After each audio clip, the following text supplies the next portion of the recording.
In an apocalyptic world, a woman named Juliet drives through a desolate land, searching for resources to help her survive. She makes sure to arm herself with a gun, ready to use it on anything or anyone if necessary. One day, she decides to stop by a gas station in hopes of finding food there, only to flee after hearing a creature growling and moving on the upper floor. In her vehicle, Juliet communicates with her friend, Harry, who wants to know if she's managed to gather food for their group of 39 people. Juliet then tells the man the gas station is empty and that she'll take a shortcut back to their base, in a hurry to end their conversation since her battery's running low. On her way home, Juliet comes across an RV, where she finds a severely wounded man. Pointing her gun at the stranger, Juliet demands to know where the creature went, to which the old man replies he's managed to lock it inside the RV. Juliet then learns from him that there are also canned goods inside his vehicle, and as she's about to go inside, the man requests that she ends his suffering. He says he doesn't want to be eaten by a monster, or as he calls it, a reaper, but Juliet won't waste a bullet on him. Unconcerned, Juliet tells him to choose between dying by removing his hand from his wound or living in. Having wasted enough time already, Juliet enters the RV and fights the reaper. The windows shatter and the vehicle shakes, but in the end, Juliet kills the creature. Exhausted, Juliet gets out of the RV and finds the man dead on the ground before taking all his valuables and stock of food. Now back on the road, Juliet quietly drives as she stares at a picture of herself with a man. However, the photo is suddenly blown away by the wind, causing Juliet to be distracted and lose control of her vehicle when she tries to retrieve it. As a result, the car flips over multiple times before Juliet blacks out. In a flashback, Juliet is seen standing in an art gallery years before the apocalyptic event. The gallery owner, Jack, approached and tried flirting with Juliet, who wasn't in the mood for company. Juliet then admitted that she was only there since it was raining outside, which Jack didn't really mind. As it continued to rain, Jack urged an uninterested Juliet to look at the beautiful artworks around her, asking her to open her eyes. Back to the present, Juliet regains consciousness and feels the sharp pain from an open fracture in her leg.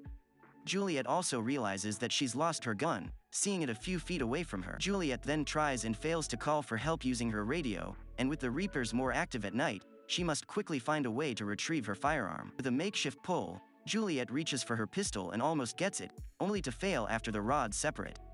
In another flashback, Juliet left the gallery with Jack and ate while walking down the street, falling for his joke that her food had meat in it. Of course, being a vegetarian, Juliet immediately spat what she was eating but didn't get mad when she realized Jack was only kidding. Juliet then accepted Jack's offer to come with him to his apartment, where she was amazed to see how beautiful his place was. Two had a few drinks and some cheese, and as they talked, Juliet found it hard to open up to Jack. She even refused to tell him her name when he asked and suddenly insisted on leaving. But after some convincing, she eventually told him her name, and Jack told her his. Later on, Jack once again laid eyes on Juliet, who was with another man in a bar. Deeply curious, Jack followed Juliet and the guy outside, where he saw him paying Juliet in exchange for some substance. Jack watched as Juliet refused to be kissed by the man, and upon following her, he learned that she was a dealer. Juliet had to buy her apartment back from another dealer she's indebted to, and once inside, Jack discovered how poor Juliet's situation was. Unsure what to do, Jack tried to make small talk, but Juliet only found that irritating and snapped at him. He even tried to offer Juliet some help, but she adamantly refused and ordered him to leave. Jack then felt bad for following Juliet home, and once she injected herself with something, he realized that the woman he liked was a drug addict, too. Disappointed, Jack finally left Juliet's apartment.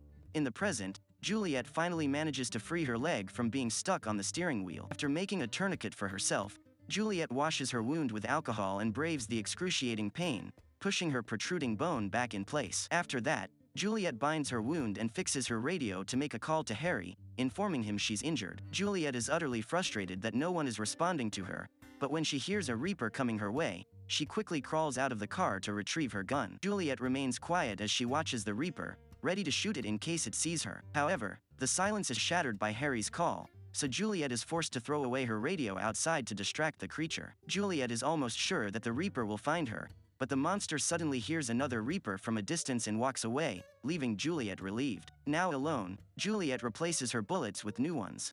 Back in the past, a battered Juliet visited Jack in his apartment. Jack didn't even ask what happened and just cleaned her up, tending to her wounds before leaving her in a room to sleep. The following morning, Juliet thanked Jack and joined him for breakfast. Jack opened up to Juliet about his past, saying he had struggled for a while in America after his parents' death but managed to adapt, telling Juliet maybe she could do the same. Unsure, Juliet asked Jack if she could walk around the block to get some air, but Jack knew she only needed a fix. Offended, Juliet tried to leave, only to find that the elevator wouldn't work. She then demanded Jack let her go, but Jack refused and firmly told her she'd stay with him until she was clean. Enraged, Juliet started throwing a fit and breaking Jack's stuff, but Jack wasn't intimidated and hugged her tightly until she calmed down, eventually kissing her. In the apocalyptic era, Juliet throws some glow sticks outside to see any reapers around. When nothing happens, Juliet slowly walks towards her radio, still aware of her surroundings. Suddenly, Juliet hears a sound from behind, so she throws more glow sticks in different directions until she finds the reaper on top of her car. Juliet then shoots the creature and returns to her vehicle, where she quietly waits for the reaper. Then, the reaper appears from behind and yanks the window cover before reaching for Juliet's foot. Struggling to break free, Juliet starts the car and presses down the accelerator, causing the wheels to move and hurt the monster. Juliet once again waits for the reaper, firing a couple of shots when she sees it running, unaware that it's already inside the vehicle behind her. Startled, Juliet shoots the reaper and sends it fleeing before attempting to fix her radio with her shaking hands. Juliet then tries to drink some alcohol to calm her nerves, but she realizes her flask is empty. In another flashback, Jack and Juliet are seen moving into their new house. Juliet was delighted to be with Jack but at the same time nervous about the changes in their lives, so Jack gently touched her face to make her smile. Jack then showed her the room their future child would have, but Juliet wasn't sure she'd be a good mother and make their son or daughter happy. However, Jack wasn't worried about that, for he believed the most important thing they needed to do was try to make things work. Before exploring the other parts of the house, Jack asked Juliet to say she loved him, and while she didn't say it directly, he surely could feel it. Later on, Juliet reluctantly informed Jack she was pregnant, making the man thrilled. Unfortunately, Juliet gave birth to a stillborn, and the couple had to endure the pain of going home to an empty nursery room. Back in Juliet's depressing reality, she finally manages to fix her radio and reaches Harry, sharing her situation and location with him. However, Juliet and Harry don't really understand each other because of the poor signal, and Juliet only hears him talking about a locator beacon. After their conversation, Juliet gets the beacon and tries her best to follow the instructions in its manual. When the beacon finally works, Juliet starts barricading windows, only to realize that a reaper is waiting for her outside. The creature attempts to get inside the vehicle as Juliet presses her foot against the window cover, eventually leaving after getting its fingers hurt. Then, Juliet secures the cover with a rod and prepares to shoot while the creature repeatedly hits her vehicle from different directions. Suddenly, Juliet gets a call from Harry and informs him she's being attacked by a reaper, so his friend instructs her to use her flashlight on it. Harry is sure the reaper will go away since they hate bright lights, but Juliet tells him her flashlight is broken. Now that Harry and his company are about to rescue Juliet, she only needs to wait a little longer. But the creature is far from giving up on trying to get to Juliet and breaks the car's windshield. Now exposed, Juliet turns on her headlights and finally drives the monster away. Juliet then calls Harry once the reaper is gone and asks him when they'll arrive, but the man apologetically tells her she won't be rescued until sunrise. In the past, Jack scolded Juliet for always running away. He was so sick of being worried about her whenever she went missing, but Juliet wouldn't listen to Jack. She then told Jack to admit to her that he blamed her for the loss of their, but the man said that wasn't true. Juliet also told Jack he pushed her into having a child even though she didn't want to, but Jack wouldn't even argue with her about that.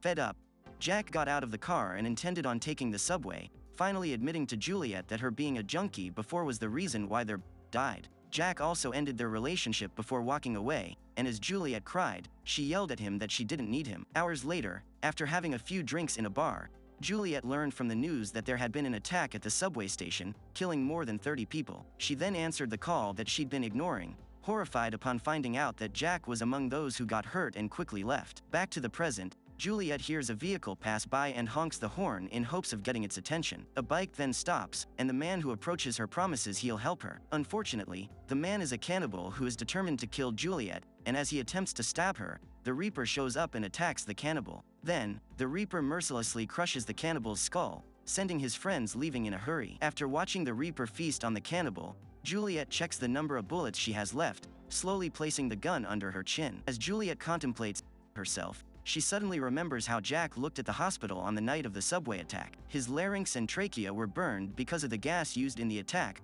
leaving him unable to speak. When Juliet entered Jack's room, she immediately apologized to him for what happened, and Jack could only touch the thick plastic separating them. Using a whiteboard and a marker, a weak Jack told Juliet he loved her and asked her never to give up, and as Juliet thinks of it, she suddenly puts the gun down. Determined to survive, Juliet takes a flare and 2 fuel containers out of the vehicle, dousing one with gasoline. He then lights the flare and waves it around to lure the Reaper out, and when it does, she leads it to the container she's prepared a while ago. When the creature stands on the fuel-soaked ground, Juliet shoots the can to kill it with the explosion, but the creature survives and escapes. Once again in danger, Juliet keeps her guard up and looks for the Reaper, unaware that it's behind her. The Reaper then grabs Juliet and causes her to drop her gun, so she quickly crawls back inside the car. However, the creature grabs her leg and tries to pull her out, making her wound bleed a lot. But the Reaper pulls her out of the vehicle, and with the creature approaching her, Juliet uses the gun she's managed to pick up and shoots the Reaper twice, crying once she realizes her problem is over. As Juliet looks to the stars,